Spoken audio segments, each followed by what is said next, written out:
Hello YouTubers, this is noobifier. Not too long ago, Turtle Beach, a household name in gaming controllers, released a simulation set designed for racing. That video is linked up for you right now. This was their first release into the special market segment, and that came with some issues that were addressed with firmware updates. Because I had only seen this after the updates, my overall impressions were in general more on the positive side, and I was very happy to recommend that as a great option if you're on a budget. Turtle Beach has always been that one company who is never just happy to copy someone else, so it only makes sense that they would release the next product in their race series of products that would complement and also innovate. Welcome to my review of the Turtle Beach Velocity 1 Race Shifter and Handbrake. This product is quite simple, so the video may seem shorter than usual. There's less that needs to be said, but that doesn't mean that an extensive testing wasn't performed. I'll begin with a quick overview of the idea of what the product is for. Very few companies have actually decided to make one product that does a lot at once. Thrustmaster did release an all-metal sequential shifter that can also convert to be a handbrake.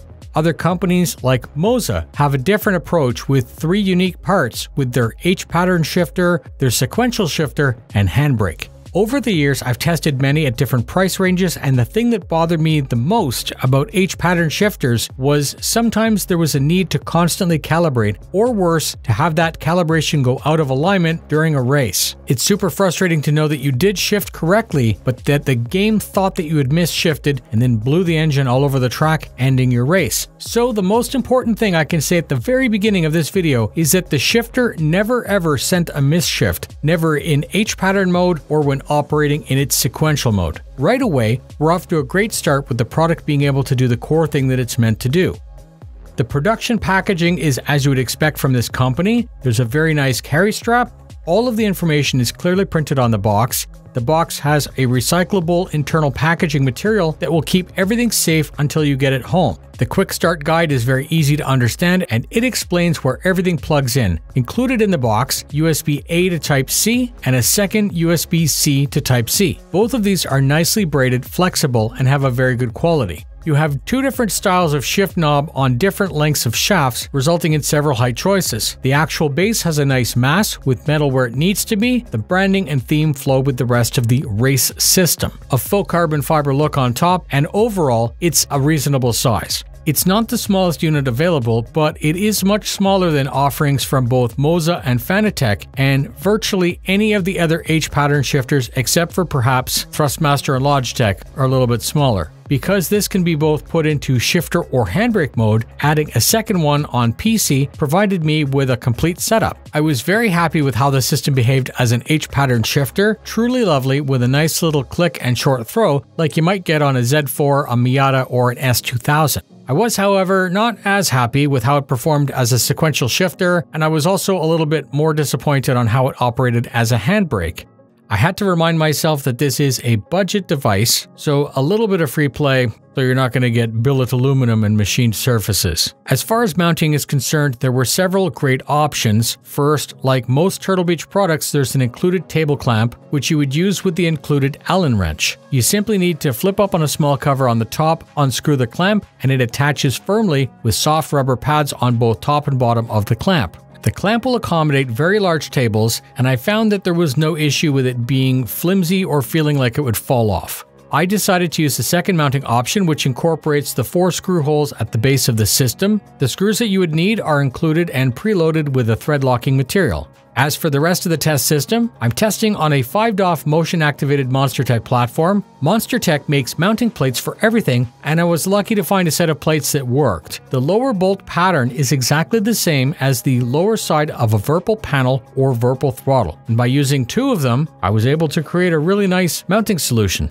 With that done, using the included wires, I plugged both into USB, and they both lit up immediately in default yellow. Installing or switching between the shifter handles is very easy. You simply push the dust boot down, which will expose the threaded shaft, and then based on whichever you'd like to be installed, simply thread that in and tighten. there are provisions into the shifter shaft allowing you to put an Allen key through it to gain a little bit more torque for extra tightness. On the longer sequential shifter handle, you're able to twist the label at the top, making sure that it's aligned. But also, some people prefer pull for upshift and some might prefer push for upshift. By being able to simply turn this, you can see how that was a pretty nice solution to the problem. Its gated operation is for 7-speed plus reverse, which you access by pressing down and then over. It's pretty hard to mess this up, and I found it didn't slow things down at all. There are hardly any 7-speed manual cars out there, and when I needed reverse, it was never a problem. So, with everything connected, I began first testing with the newest title, Assetto Corsa Evo. This game is very new and it's early access, and despite that, the controller had no difficulties with this game title. It was simple to add bindings because each device showed up individually, and in a matter of seconds I was racing. Based on the car being driven, I was able to improve my immersion by using the right shifter. In the Arbath, I could clutch and shift properly, rev matching on the downshift. If you're just starting out and want to simplify your initial experience, with a simple flip of a slide, the shifter transforms into sequential. As I said, this great feature came with a little bit of free play from side to side, more than I might like, but it didn't affect the performance of the system in any way. I have been using a Husqvarna mag shift as my daily, so this is an unfair comparison to expect the same performance. In drift and in rally, having a second unit set to handbrake gave me the extra bindings that I needed to slide around tight corners. There's a button to switch modes that only works if you're first in sequential mode, and all this does is electronically shift from an up-down switch to an axis. Axis is important as you can half-drag the lever and control the brakes with a little bit more finesse. If you love symmetry, the option is there, just like I have it set up. This is really important as there's both Xbox and PC support. Your choices and options are fewer when playing on console, so it's great that this ecosystem is now complete. The shifter is fantastic in H or sequential, and it's nice to be able to quickly flip over to handbrake if you decide to use the paddles in rally. So, would I recommend Velocity 1 Race Shifter? Yes. Would I recommend paying for 2 so you can have a matching handbrake? Probably not. If you're in the market for a handbrake, there are too many great options out there that are better, a little bit more adjustable, and possibly even less expensive. So who's this really for, and should you buy it? If you want to add a shifter to your Velocity 1 Race, you will not be disappointed. Everything feels great with nice stitching and a leather feel, the metal parts are solid, and the unit takes abuse while operating flawlessly. It is cool that you have a little bit more options in the form of a handbrake mode, and it does a good job there, but a great job doing what it's supposed to do. A good H pattern and a good sequential shifter. It's being released on the 5th of February 2025. Watch out for other reviews, other deals, and promotions. Thank you very much for spending your time with me. I appreciate feedback. Drive saucy.